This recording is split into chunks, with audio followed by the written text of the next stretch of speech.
এর জন্য বিনীত অনুরোধ জানাচ্ছি সম্মানিত পুলিশ সুপার সিলেট জনাব মোহাম্মদ আব্দুল্লাহ মামুন পিপিএম সেবা মহোদয়। জনাব মোহাম্মদ আব্দুল্লাহ মামুন নাকি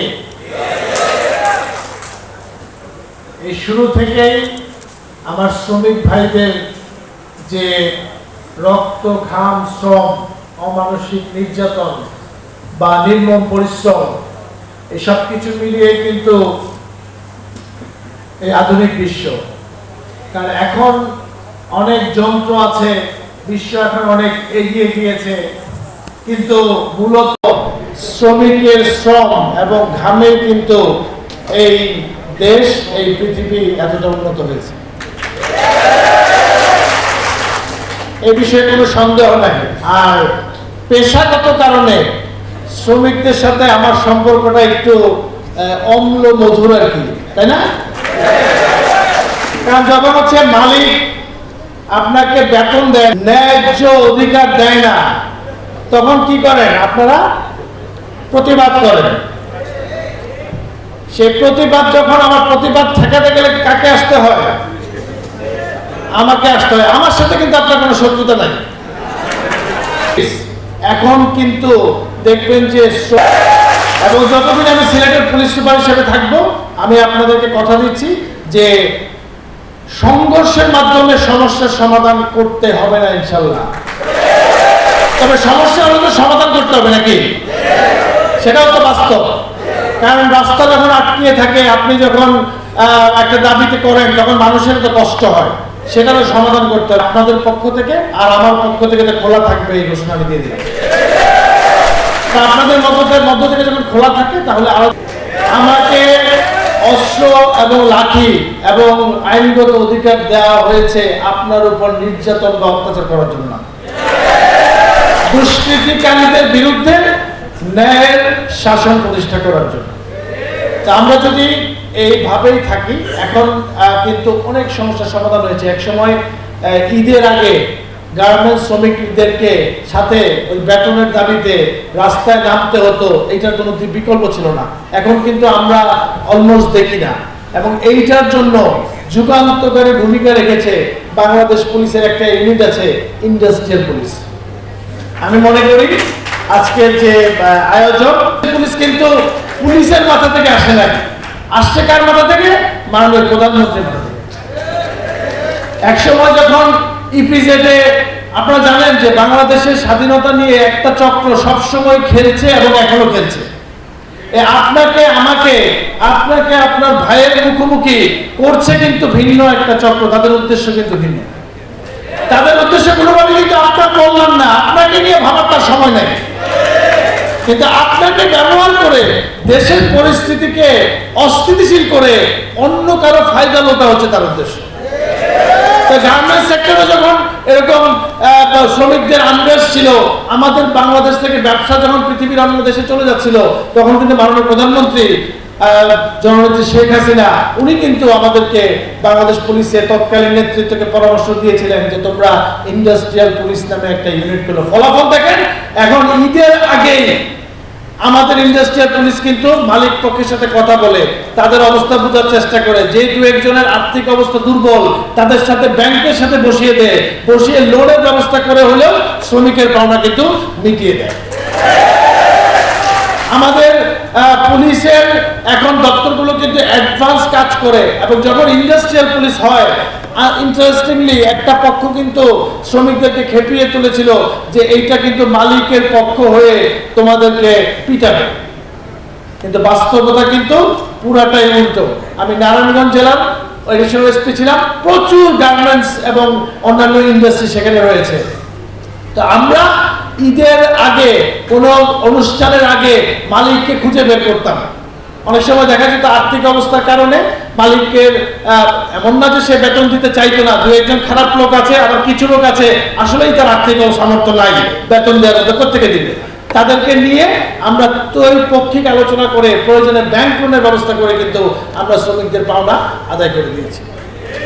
এবং এখন দেখা যায় যে ইন্ডাস্ট্রিয়াল পুলিশ আসলে শ্রমিকদের স্বার্থ রক্ষা করছে এবং একই সাথে মালিকেরও স্বার্থ রক্ষা হচ্ছে। আপনার কোটি কোটি টাকার একটা ইন্ডাস্ট্রি যদি সে 5 মিনিটের বিক্ষোভের কারণে ভেঙে যায়, তাহলে কিন্তু আপনি আপনার রিজিকে হাত দিচ্ছেন।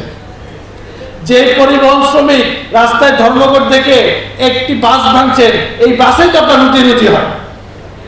আপনি যখন মালিকের ফ্যাক্টরিতে হাত দিচ্ছেন, এটাই তো আপনার রুটি রুজি, সেখানে কি হাত দেওয়া ঠিক না? এটা আমাদের মাথায় রাখতে হবে। এবং আমরা কিন্তু এখন রাখি, এখন কিন্তু দেখবেন যে শ্রমিকের সাথে পুলিশের সংঘর্ষ বা শ্রমিকের সাথে কোনো ধরনের ঘটনা ঘটলে আমরা সর্বোচ্চ সহনশীল হওয়ার চেষ্টা করি। তা আপনাদের কাছে বিনীত অনুরোধ থাকবে, আপনারা বিধি মোতাবেক মানে প্রথাগত আন্দোলন করবেন, কিন্তু আমার দেশের একটা ফ্যাক্টরি যদি একটা গ্লাস ভাঙেন, এটা কিন্তু আমাদের সবার লস, এটাও মাথায় রাখতে হবে। একটা মেশিনে যদি আগুন দেন, এটা কিন্তু আমাদের লস। আপনাদেরকে কিন্তু সবসময় উত্তেজিত করে কিছু লোক বিভ্রান্তি সৃষ্টি করার চেষ্টা করবে। আপনি আন্দোলন করেন নিয়মতান্ত্রিক ভাবে, শান্তিপূর্ণ ভাবে, আমি পুলিশ আপনাকে নিরাপত্তা দেব,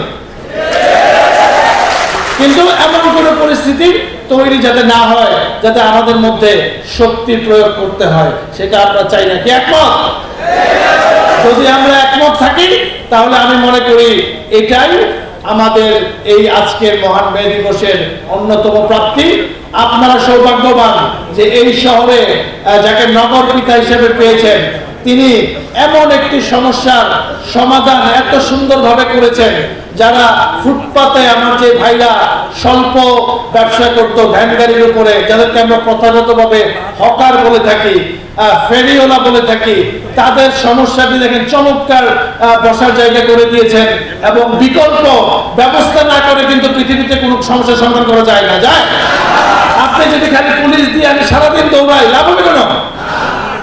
কোনো লাভ হবে না, কারণ আপনার যে রুটি রুজি, জীবন জীবিকা এটার উপর নির্ভরশীল।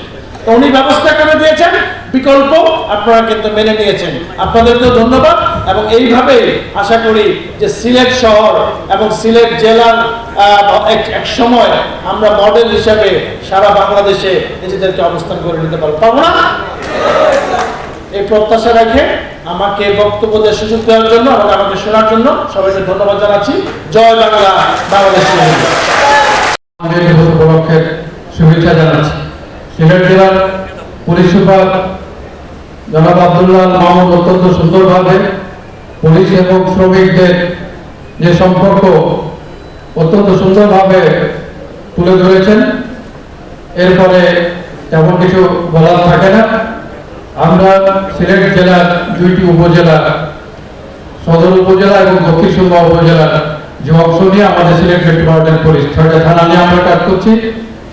এখানে আপনারা বিভিন্ন সংগঠনের, শ্রমিক সংগঠনের সদস্যরা উপস্থিত রয়েছেন। আমি বলতে চাই, আজকে এই মহান মে দিবসে আমরা এই দিনটিকে স্মরণ করছি এবং আমরা উপলব্ধি করছি শ্রমিক মালিক মিলে আজকে যে প্রতিবদ্ধ বিষয়, এই দেশকে গড়ার জন্য আমরা সকলে অবদান রাখতে পারি। আমরা এমন কোনো কিছু বিশৃঙ্খল কাজ করবো না যাতে আইনের ব্যর্থ হয়। আমরা সবসময় আপনাদের সাথে আছি।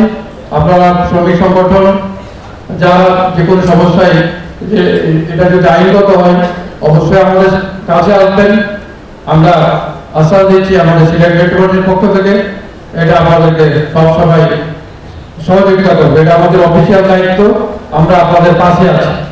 কিন্তু আমি রিকোয়েস্ট করবো, যেটা সিলেট জেলার সম্মানিত পুলিশ সুপার বলেছেন যে আমরা বিশৃঙ্খল কোনো কিছু করবো না, ভাঙচুর করবো না, বিনা কারণে যেটা আলোচনার দ্বারা সম্ভব, সমস্যার সমাধান করা সম্ভব, সেটা আমরা প্রতিবাদের যে সুন্দর ভাষা আছে, সেই ভাষার মাধ্যমে আমরা সবকিছু সমাধান করব। আমরা যখন তখন যা ইচ্ছা করে দিলাম, রাস্তা ব্যারিকেড দিলাম, এগুলো করা যাবে না। আজকে মহান মে দিবস, আজকে আমরা সকলে এখানে আমরা শপথ করি এই দেশ গড়ার জন্য আমরা যার অবস্থান থেকে সবাই মিলে কাজ করি। তাহলে মাননীয় প্রধানমন্ত্রী যে 2041 সালের যে উন্নত বাংলাদেশ, স্বপ্নের বাংলাদেশ, স্মার্ট বাংলাদেশ গড়ার জন্য আমরা পুলিশ, শ্রমিক জনতা নেতৃবৃন্দ আমরা সকল মিলেই একটি আরো উন্নত দেশ গড়তে পারব। আমি সকলের সুস্বাস্থ্য কামনা করে আমি আমার বক্তব্য শেষ করছি। জয় বাংলা, বাংলাদেশ রেডিও।